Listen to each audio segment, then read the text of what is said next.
Bienvenidos a La Verdad del Evangelio con Andrew Womack, un ministerio de enseñanza que enfatiza el amor y la gracia incondicional de Dios. Cada día vidas están siendo liberadas por el poder de estas buenas nuevas. Y ahora con ustedes su anfitrión, Andrew Womack. Hoy estoy siguiendo una serie que empecé hace 3 semanas. Hoy será el fin de mi tercera semana de enseñando sobre redención. Esta cuarta enseñanza en este set se llama Redimido de la Maldición. Pero hoy es el último día de nuestra tercera semana. Continuaremos esta enseñanza a través de nuestros programas la próxima semana. Pero básicamente hemos estado hablando de qué significa el ser redimido. Efesios capítulo 1, verso 7. Dice, en quien tenemos redención, hablando de que en Jesús tenemos redención, el perdón de pecados, según las riquezas de su gracia. Y pasé la primera semana hablando acerca del perdón de pecados siendo según la gracia, no según la ley. Y luego hablamos de cómo todo el pecado, pasado, presente, e incluso los pecados que aún no hemos cometido, han sido perdonados. Ese es un pensamiento radical, tan diferente de lo que el campo de la iglesia, no digo todas las iglesias, pero el mensaje dominante en la iglesia hoy es que tus pecados solo han sido perdonados hasta el momento en el que confiesas a Jesús como tu Señor, y después cada pecado subsiguiente tienes que ponerlo bajo la sangre y tener que la sangre sea reaplicada, y te digo, y esto guía a unas ataduras y a cosas que obstaculizan nuestra relación con Dios. Y lo hablé acerca de Isaías 52, 53 y 54, acerca del precio que Jesús pagó por nuestros pecados y que fue mayor que la demanda por ese pecado, que la justicia tuvo en contra del pecado. Y hablamos acerca de esto y amplificamos cuán increíble fue Jesús y cuánto sufrió Él para pagar por nuestros pecados. El pago fue tan grande, fue mayor que lo que fue la demanda. La provisión fue mucho más grande que la necesidad, que en comparación lo superó. El pecado ha sido tragado completamente por la expiación del Señor Jesús. ¿Sabe? Estas son declaraciones increíbles. Ahora, si usted ha entendido todo lo que he estado enseñando, y yo sé que algunos de ustedes que han estado viendo estos programas y han ido conmigo y lo ven y han sido bendecidos por ello, puede sentir y ver el beneficio potencial de creer que has sido redimido y que tus pecados se han terminado. Y al mismo tiempo tú tienes pensamientos que vienen y te dicen, hey, tus pecados te han separado están entre tú y Dios, y ¿quién ascenderá al monte del Señor? El que tiene manos limpias y corazón puro. Y puedes ver ejemplos donde la ira de Dios fue desatada y todo esto, y lo que hace, esto se minimiza. Es como que quita de todo lo que he estado diciendo y todas las escrituras que he citado acerca de cómo hemos sido redimidos del pecado. Así que lo que quiero hacer es pasar por algunas escrituras y mostrarte cómo hemos sido redimidos de la ley del Antiguo Testamento. Los únicos ejemplos. Ahora, esto estamos generalizando y no tengo tiempo para explicarlo. Tengo otras enseñanzas que hablan acerca de esto. Pero, como un todo, la ira de Dios fue desatada en el antiguo pacto y encuentras a gente siendo golpeada con cosas, Dios poniéndole lepra a la gente y dándoles lepra y saliendo con un ángel de la muerte y matando 186,000 hombres en una noche de las tropas sirias y todo esto. Y puedes ver la ira y el castigo y el rechazo, y puedes ver estas declaraciones acerca de quién ascenderá al monte del Señor, el que tiene manos limpias y un corazón puro, que tu pecado te ha separado y está entre tú y tu Dios. Y puedes ver todas estas declaraciones, pero como un todo, esto es verdad en el antiguo pacto. Un pacto donde Dios estaba atribuyendo los pecados del hombre sobre ellos. Y el Nuevo Testamento revela que hemos sido redimidos de aquella ley. Dios ya no más está tratando con los hombres de la manera que lo hizo en el antiguo pacto. Así que lo que quiero hacer es hablar de cómo hemos sido redimidos de esta ley del antiguo pacto. Y si lo puedes entender, te ayudará a poner todo esto en la perspectiva correcta. Déjame decir esto antes de empezar, que la mayoría de la gente cree que el antiguo pacto y el nuevo pacto, la única diferencia que hay entre ellos es una hoja blanca de papel entre tu Biblia, que es como una división del capítulo, pero que es todo lo mismo, que la palabra pacto está hablando de un contrato. Había un contrato. Así es como Dios trataba con la gente antes de que Jesús llegara. Pero cuando Jesús llegó, cambió el contrato. Tenemos un contrato nuevo. Un nuevo contrato que sobreexcede al primer pacto. Y el primer pacto ha sido cancelado. Y yo sé que hay gente que se ofende con esto y piensas que lo que quiero hacer es desacreditar parte de la Biblia y solo tomar algunas escrituras. ¿Sabes? Enseñé toda esta semana. He estado haciendo toda esta enseñanza de Isaías capítulo 52, 53 y 54. No he desechado el antiguo pacto, pero ya no más estoy bajo la maldición de ese antiguo pacto. Ya no más tengo que mantener sus preceptos para estar acepto con Dios. Tengo un nuevo pacto con Dios. Y aún así hay cosas que puedo aprender de ahí, especialmente aquellas profecías que usamos esta semana. Probablemente paso más tiempo leyendo y estudiando el Antiguo Testamento que lo que hago en el Nuevo Testamento. Pero tienes que entender el nuevo pacto para poder regresar y entender apropiadamente esto y obtener el beneficio. Si no lo haces, caerás bajo la condenación de ello. Déjame tomar algunas escrituras de Gálatas capítulo 3. Pablo está escribiendo esto. Los Gálatas eran un grupo de gentiles que Pablo les había predicado el Evangelio y ellos habían recibido a Jesús como su Señor. Y Pablo no les contó acerca del rito judío de la circuncisión. Él no les contó acerca de guardar el día de reposo. No hizo que siguieran las leyes alimenticias. En otras palabras, Él les predicó salvación y no hizo que se convirtieran en judíos, porque eso era parte de la ley del Antiguo Testamento. Y ahora tenemos un nuevo pacto. Así que Él solo les predicó a Cristo sin todos los rituales y los estándares y las diferentes cosas. Y los judíos escuchaban acerca de ello y se molestaron y le enviaron gente a Pablo llamados judaizantes y comenzaron a enseñarles que no. ¿Sabes? Sí tienes que tener a Jesús, sí, pero también tienes que ser circuncidado y mantener el día de reposo y seguir todos estos rituales y todas estas cosas. ¿Sabe? Tenemos gente haciendo la misma cosa el día de hoy. Hay gente que dice, sí necesitas a Jesús, pero también tienes que ser bautizado en agua, en el nombre de Jesús solamente, para la remisión de pecados. Y también tienes que venir a la iglesia, y también tienes que pagar tus diezmos. Y si vas a las películas y usas oro o plata y añaden todas estas otras cosas, y básicamente hacen que Jesús sea parte de la solución en vez de la completa solución. Y Pablo estaba enojado con esto.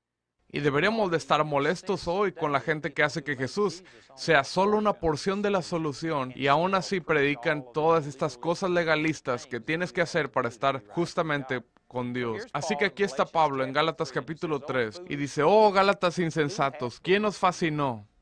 ¿Sabe? Amo esto. Pablo era tan osado. ¿Sabe? La gente hoy tiene miedo de decir la verdad. Pablo dice, ustedes son unos tontos. Una traducción que leí dice, ustedes Gálatas estúpidos. ¿Sabes qué demonio ha venido para atacarlos? Es básicamente lo que les está diciendo. Pablo le está diciendo a esta gente la verdad. Y lo está haciendo en amor. Algunas personas piensan que soy malo y criticón porque soy directo y osado.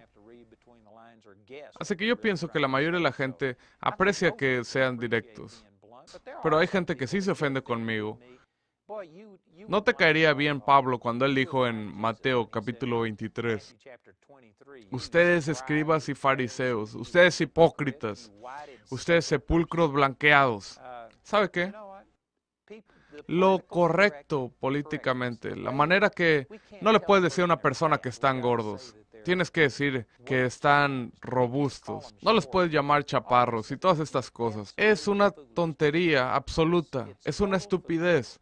La gente que mata bebés, que cree en homosexualidad y promueven el casarse y divorciarse y volverse a casar y básicamente han abandonado todo lo moral. Si dejas estas grandes cosas y dices, oh no, todas estas cosas han cambiado.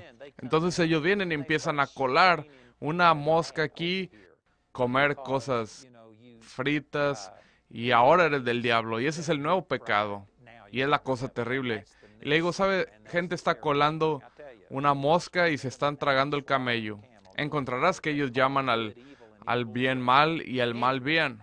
Bueno, Pablo dice, oh Gálatas insensatos, ¿quién os fascinó para no obedecer a la verdad? A vosotros ante cuyos ojos Jesucristo fue ya presentado claramente entre vosotros como crucificado. Cita este versículo de la semana pasada, cuando estábamos hablando de Isaías capítulo 53, y diciendo que tienes que tener esta revelación del precio que Jesús pagó por nuestros pecados.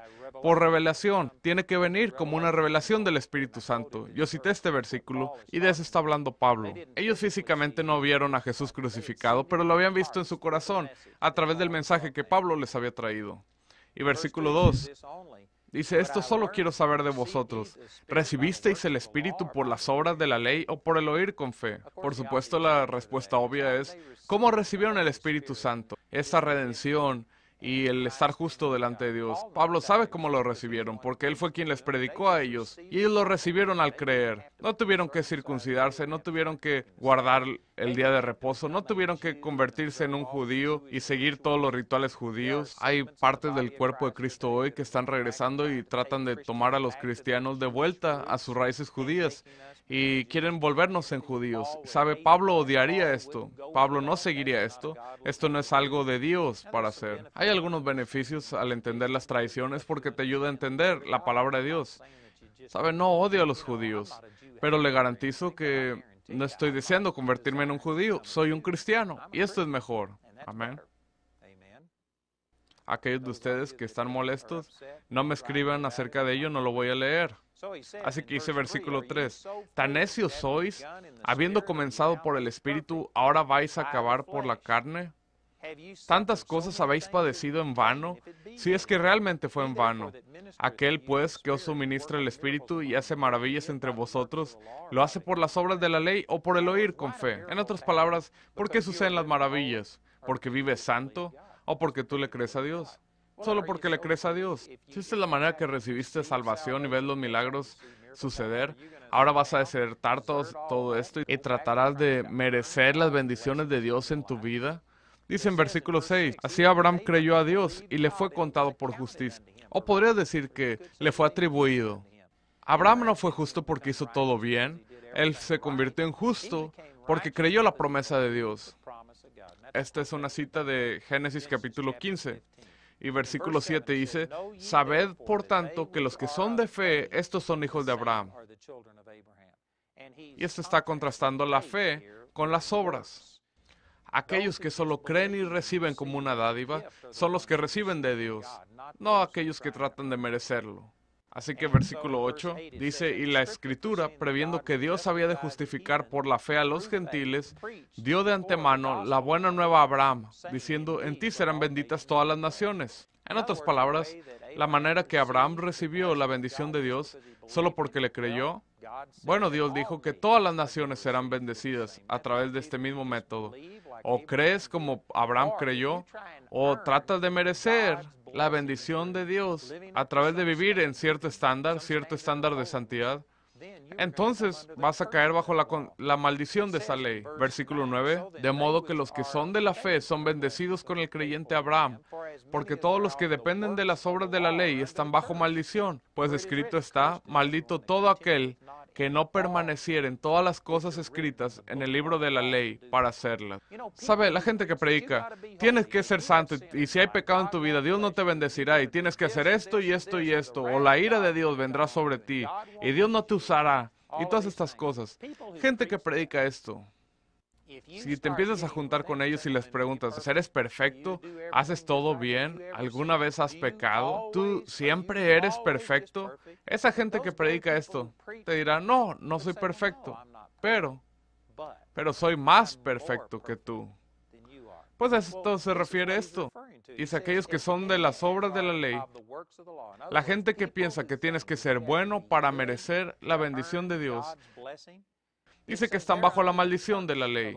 Y luego cita de Deuteronomio capítulo 27, y me parece que es como el versículo 26, y dice, maldito el que no confirmare las palabras de esta ley para hacerlas, que están escritas en el libro de la ley. No la mayoría de las cosas, no muchas de las cosas. Dice, eres maldito si no haces todas las cosas.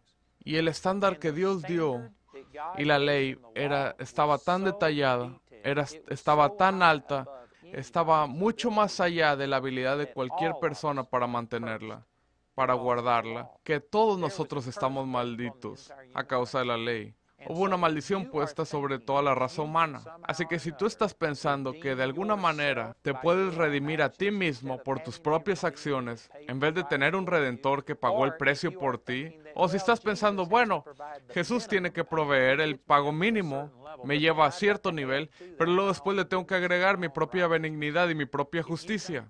Si piensas de esta manera, estás maldito, porque estás perdiendo un punto. Santiago 2:10. Si guardas toda la ley y quebrantas un punto, entonces te vuelves culpable de todo. Sabe, relativamente he tenido una vida santa comparada con la mayoría de la gente.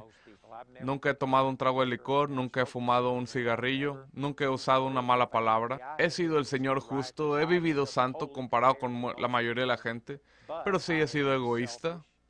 He condenado a otras personas, he ignorado la guianza y la dirección del Señor, y he hecho cosas a mi propia manera. He pecado, y por lo tanto, si quebrantas un punto, te vuelves culpable de todos. Soy culpable de ser un asesino, un mentiroso, un ladrón, un belicista, un adicto sexual, cualquier cosa que quieras nombrar. Es como si tuvieras un vidrio delante de ti. No importa si solo le haces un agujerito pequeño en ese vidrio, o si rompes toda la cosa. Si el vidrio está roto, todo está roto y tiene que ser reemplazado. Aunque yo he vivido relativamente santo comparado con la mayoría de la gente, yo he pecado y he caído de la gloria de Dios. Y yo estaría bajo la maldición de la ley si yo no hubiera aceptado a Jesús como mi Redentor. Y Jesús me redimió de la maldición de la ley. Fíjate lo que continúa diciendo en versículo 11. Y que por la ley ninguno se justifica para con Dios. Es evidente, porque el justo por la fe vivirá. Y la ley no es de fe. ¿Sabes? Esa es una declaración radical. La ley no es de fe. ¿Sabes? Si lo une junto con Romanos 14:23, donde dice que todo lo que no proviene de fe es pecado. Entonces la ley es pecado. Si usas la ley con el propósito de tratar de estar justamente delante de Dios, si estás tratando de vivir en cierto estándar de santidad para merecerte la bendición de Dios y favor, respuesta a tus oraciones, entonces eso es pecado. No estoy diciendo que la ley es pecado, pero es equivocado el usar la ley como un medio para ganarte el favor de Dios. La ley no se dio para eso. La ley no se dio para el propósito de justificarte, sino para mostrarte tu pecado y mostrarte tu necesidad de Dios. Y una vez que lo hace, la ley ha cumplido su propósito. No te puedes salvar, nunca te contará de la bondad de Dios, nunca te contará de la gracia de Dios. Si tuvieras 1000 cosas en tu vida e hicieras 999 cosas correctas, la ley nunca te dará un cumplido, nunca te dirá, bueno, pues lo hiciste la mayoría de ello bien. Nunca te dirá una palabra educada, buena, benigna acerca de ti. La ley siempre magnificará donde fallaste. Y si solamente hicieras una cosa mal de 1000, la ley te haría que te sintieras condenado y culpable como si hubieras quebrantado cada uno de ellos. Ese es el propósito de la ley, el mostrarte que tú no puedes hacerla, que has caído del estándar de Dios. Fue para traer condenación y culpa a ti y para golpearte sobre tu espalda, para que la única manera que pudieras mirar fuera para arriba. Ese fue el propósito de la ley. Pero si tratas de usar la ley para estar justamente delante de Dios, entonces serás condenado por la ley. Es lo que dicen estos versículos. Verso 13 dice, Cristo nos redimió de la maldición de la ley. Estamos hablando acerca de redención, acerca de redención. De eso estaba hablando por 3 semanas. Y dice aquí, Cristo nos redimió. ¿De qué? De la maldición de la ley. ¿Cómo lo hizo? Hecho por nosotros maldición, porque está escrito, maldito todo el que es colgado en un madero. Básicamente esto es lo que hice en nuestros programas previos. Pasé por Isaías 52, 53 y 54. Y te mostré cómo Jesús se volvió una maldición. Cómo Él sufrió para que no tuvieras que sufrir. Cómo Él se convirtió en maldición para que tú no fueras maldecido. Cómo Él se separó de su Padre para que tú nunca fueras separado de Dios. Cómo Él llevó tus enfermedades y tus dolencias para que tú no tuvieras que cargarlas. De eso estaba hablando toda la semana. Y dice, Cristo nos redimió de la maldición de la ley, hecho por nosotros maldición. ¿Sabes cuando dices que Cristo nos redimió de la maldición de la ley? He tenido gente antes que dice, bueno, esto significa que Él se llevó una porción de la ley. No, totalmente nos redimió de la ley. Te mostraré otras escrituras que hablan sin ninguna duda que Él sí nos redimió de la ley, pero he tenido gente que ha venido conmigo con razonamientos y dicen, solo somos redimidos de la ley ceremonial, no de la ley, no de los 10 mandamientos, pero solo la ley ceremoniosa, de las que hablan de cómo te vistes y las leyes alimenticias y el mantener las fiestas y ciertos rituales como los sacrificios. Somos redimidos de eso, pero no somos redimidos de los 10 mandamientos. Pues mira este pasaje, 2 Corintios capítulo 3, en verso 6. Dice, el cual asimismo nos hizo ministros competentes de un nuevo pacto, no de letra, sino del Espíritu, porque la letra, hablando del antiguo pacto, mata, mas el Espíritu vivifica. Y si el ministerio de muerte, grabado con letras en piedra, fue con gloria, ¿de qué cree que está hablando ahí? Está hablando de los 10 mandamientos. Es la única parte de la ley que fue escrita y grabada en piedra. Las leyes ceremoniales, los sacrificios, los rituales que hablaban de las fiestas, cómo te vestías, qué comías, todas aquellas cosas nunca fueron escritas en piedra. Eso está hablando de los 10 mandamientos. Y si el ministerio de muerte grabado con letras en piedra fue con gloria, tanto que los hijos de Israel no pudieron fijar la vista en el rostro de Moisés a causa de la gloria de su rostro, la cual había de perecer. Ahí está hablando de esta ley del Antiguo Testamento, los 10 mandamientos que iban a perecer. ¿Cómo no será más bien con gloria el ministerio del Espíritu? Porque si el ministerio de condenación fue con gloria, mucho más abundará en gloria el ministerio de justificación. ¿Sabe? Estas son declaraciones poderosas. Básicamente está diciendo que esto no está limitado a solamente una porción del Antiguo Testamento de su ley, sino que hemos sido redimidos de la maldición de la ley. Se refiere a que estoy redimido, que si yo juro alguna cosa o doy falso testimonio, que en vez de ser castigado por muerte, el castigo ha sido puesto sobre Jesús y yo estoy redimido de la maldición de quebrantar esa ley, incluso estos 10 mandamientos. Ahora, esto no es para decir que yo animo a la gente para que quebrante los 10 mandamientos, sino que digo que el castigo de Dios por mis pecados fue puesto sobre Jesús. Yo aún así voy a sufrir si quebranto los mandamientos, pero no voy a sufrir por Dios. Dios puso todo su juicio en contra de mi pecado sobre Jesús. Yo voy a sufrir. Si voy y me miento acerca de ti, tú te vas a enojar conmigo y voy a arruinar una relación. Si voy y violo las leyes de la tierra, seré arrestado y me pondrán en prisión. Y sí voy a cargar con consecuencias y voy a tener enfermedad física y dolencia. Y se romperán relaciones y todo tipo de cosas vienen como consecuencias. Pero yo digo que el castigo de Dios ha sido puesto sobre Jesús. Él me redimió de la maldición de la ley del Antiguo Testamento. Estas son buenas nuevas. Son nuevas, demasiado buenas para ser verdad. Pero todo es verdad. ¿Sabe? Voy a tener que continuar esto en nuestro programa la próxima semana. Se me termina el tiempo hoy. Y únete conmigo el próximo lunes mientras continuamos con la verdad del Evangelio.